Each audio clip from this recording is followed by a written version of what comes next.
So నిజంగా మీరు చెప్తున్న విషయం చూస్తే మోకాళ్ళ నొప్పులు టార్గెట్ చేసి చక్కటి ఉపశమనం కల్పిస్తుంది అని చెప్పేసి అంటున్నారు ఈ ప్రోడక్ట్. సో దీని గురించి తెలుసుకోవాలి. ఓకే మేడం, ఇప్పుడు మామూలుగా మీరు అన్నట్టు ఏంటంటే మోకాళ్ళ నొప్పులు వయసుతో సంబంధం, జనరల్గా ఇది వయసుతో పాటు వచ్చేటటువంటి ఒక ప్రాబ్లం అనమాట.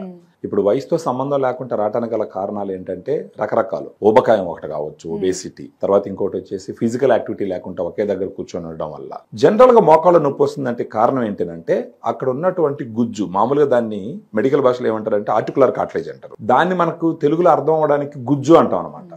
ఆ గుజ్జు తగ్గుతుందని అర్థం. ఫర్ ఎగ్జాంపుల్ మీరు చూసినారంటే ఇది తొడ ఎముక, ఇది కాలు ఎముక, దీనికి మధ్య కుషన్ లాగా ఫ్రిక్షన్ ఇచ్చేటటువంటి ఒక మెత్తటి పదార్థం ఉంటుంది, దాన్నే మనం గుజ్జు అంటారు. అది తగ్గినప్పుడు ఈ రెండు ఎముకలు ఒకదానికొకటి దగ్గరకు వచ్చి రాపిడి జరగడం వల్ల మనకు నొప్పి తెలుస్తుంది.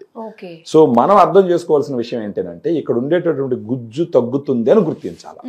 గుజ్జు తగ్గుతున్నప్పుడు మనం పెయిన్ కిల్లర్స్ తీసుకొని వేస్తే అది ఏ రకంగా కరెక్ట్ కాదు. ఏంటంటే నీకు గుజ్జు తగ్గింది, దానికి ఏదో ఒకటి చెయ్యి అని చెప్పేసి మోకాళ్ళు ఏడుస్తూ ఉన్నప్పుడు మనం పెయిన్ కిల్లర్ తీసి వేసుకొని ఆ నొప్పి కానికుండా దాన్ని సైలెంట్ చేసినప్పుడు అదేం చేయగలదు? ఏం చేయలేదు. స్లోగా ఉన్న గుజ్జు మొత్తం కరిగిపోతుంది. ఆ గుజ్జు కరిగిపోయిందేనంటే జీవితంలో లేనిపోని సమస్యలు చూడాల్సి వస్తుంది.